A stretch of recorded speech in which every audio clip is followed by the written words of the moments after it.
I tried speaking to my school therapist for comfort. I'd never think I'd be handcuffed to his bed. When I was 12, I came to the conclusion that everyone in the world, including my own family, was against me. I was never a problemed child, but my parents sure treated me like one. What really hurt me was the lack of compassion on behalf of my parents. My mother was a bitter woman who always made me feel guilty of accidents or mistakes I've made. My father only knew one emotion: frustration. The only time he spoke to me was when he screamed at me for receiving poor test scores or beat me for misbehaving. But enough about them. Let's talk about my school's psychologist. For his own privacy, we will call him Dr. Tanner. Like most junior high schools, a psychologist is always available on campus during school hours to assist any students in need of counseling, whether it is emotional, academic, or more. To be honest, I have never seen any students talking with Dr. Tanner. Every day I would walk past his office on my way to the cafeteria and peek through his door's little window. He would always be alone there, working on some paperwork. I guessed that most kids were too afraid to speak about their problems to an adult who was practically a stranger. For this reason, it took me 3 weeks to muster enough courage to go into his office. March 2nd, 1993, was the day I decided to voice my troubles to Dr. Tanner. During lunch break, I stood in front of his office door and knocked. Through the window, I could see him raise his head, smile, and motion for me to come in. I did. He greeted me by introducing himself and asking for my name. Dr. Tanner was a very soft-spoken man who seemed to radiate kindness. In less than 30 minutes, I rambled to Dr. Tanner about how mean my parents were to me and how they didn't care about me at all. After a while, my voice began to quaver, and I stopped speaking. The psychologist listened patiently to my whole spiel, arms folded and head nodding. I half expected him to begin talking about how everything I had just said was untrue and that my parents loved me dearly and blah blah blah, but he didn't. Dr. Tanner leaned towards me with a grin on his face and said, "You know, I'm the best school psychologist in the world. I promise we will fix this." I rolled my eyes. "Okay, but how?" I asked. "I have my ways," he replied. "I'm a man of my word. I promise that within just 1 month, the relationship between you and your parents will change for the better. Forever." After a brief pause, he continued, "Although I do need you to make me a promise. You have to promise me that you'll come back to my office after school tomorrow and that you won't tell anyone that we had this conversation today. It'll be our little secret," I promised. The following day, I returned to Dr. Tanner after school. It was around 4 p.m. when I entered his office. After a warm welcome, he asked me to have a seat in front of his desk once again. Upon sitting down, I watched Dr. Tanner close the blinds of the door's tiny window. "There," he smiled. "Now we have all the privacy we need." We began to talk about my likes and interests, my favorite subjects in school, my least favorite teachers, and things of the like. About an hour into the conversation, Dr. Tanner offered me a soft drink. I gladly took the offer, considering my parents never allowed me to drink soda. Dr. Tanner reached over to his mini fridge and fidgeted around before setting down 2 open cans of soda on the desk. Afterwards, we continued to talk about what was going on in my life, but it wasn't long before I passed out from whatever drugs Dr. Tanner placed in my drink. It took me a minute or so to adjust my blurred vision upon waking, and when it did, I had no idea what to think. I was handcuffed to a bed and my mouth was sealed with duct tape. I immediately began to panic, squirming and tugging at the cuffs, but gave up soon after. My eyes widened in disbelief after looking around the room.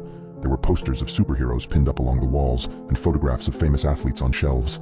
In the middle of the room was an old television and Super Nintendo, various game cartridges stacked alongside it.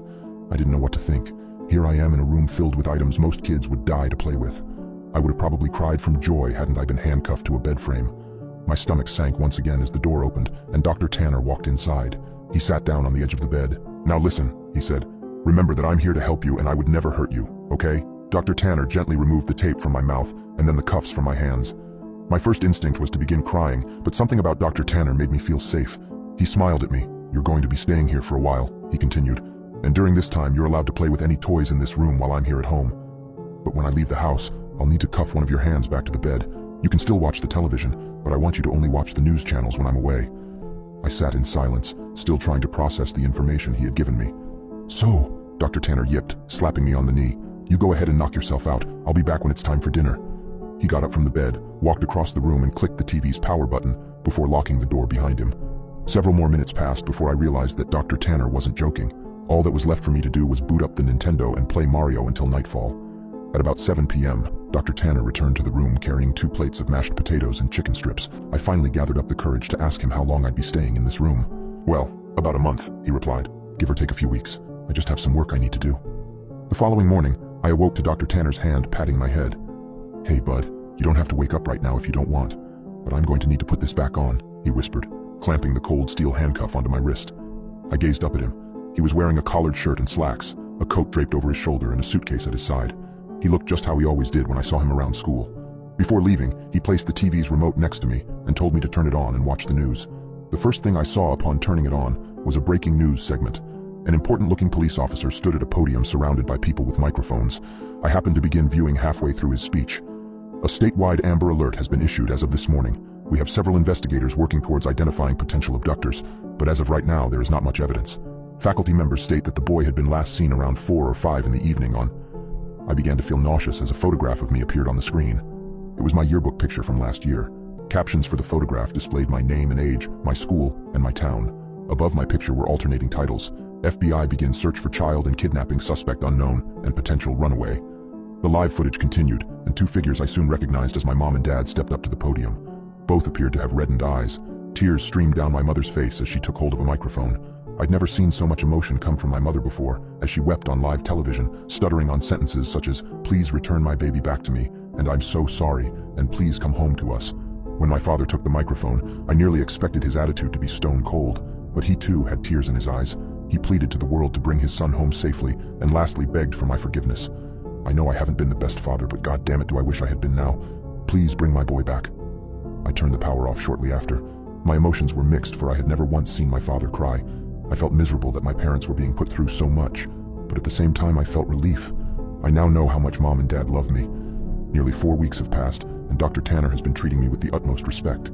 He leaves me in the morning, cuffed to the bed frame, but returns in the afternoon to eat lunch and dinner with me, talk, and play games. I never would have guessed how good Dr. Tanner was at Monopoly and Scrabble. But one morning when Dr. Tanner woke me before heading off to work, I noticed a stern look on his face. I also realized that it was 3 hours earlier than when he usually wakes me.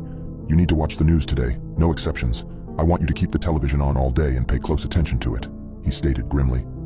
I, of course, complied and watched him exit the room. About 2 hours later, a breaking news segment interrupted the toothpaste commercial I was watching. The title, "Human Remnants Found." 2 staunch-looking men in suits stood aside one another and began speaking. "We are displeased to bring up such unfortunate news this morning regarding our missing child case from earlier this month." One of the men bowed his head while the one speaking shuffled through some papers. He continued, "Remains of a body have been found in a garbage bag beneath a highway overpass. The body appears to be that of a child, although not much of it is left. The body has been decapitated, and much has been burnt to ash and bone." The screen shifted over to a helicopter view of the freeway.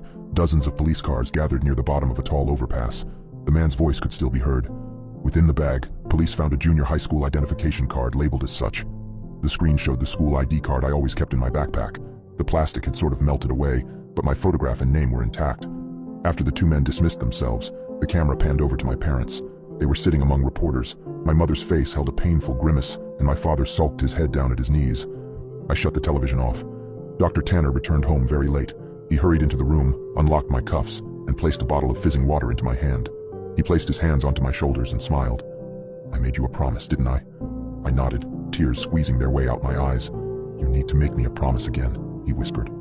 He told me that I needed to drink all the water in the bottle. It would help me sleep, and that from here on, I am never to tell anyone that I ever met him. I promised. "I told you I'm the best school psychologist in the world, didn't I?" And he was right. I awoke later that night to find myself lying in the middle of a park, stars shining brilliantly across the night sky. I recognized the park. It wasn't too far from my school. A mile or so down the road, I saw my house. The lights were off inside, but I could make out my father sitting on the step leading to the front door. I hesitantly called out to him. He lifted his head slowly, but when he saw it was me, he sprang to his feet, ran towards me, arms open, yelling my name. My mother erupted from the house behind him. Dr. Tanner was right. Things have changed with my family and I. My parents smile more often and treat me lovingly. I could not ask for a more perfect ending. Every now and then I see Dr. Tanner on campus, talking to and from his office. Rarely do we ever make eye contact, let alone speak to one another, but sometimes he'll shoot me a wink and a smile. I'll always keep my promise to him and pretend I never met him, but there will always be one question forever floating in my mind. Who did Dr. Tanner decapitate and throw off the overpass?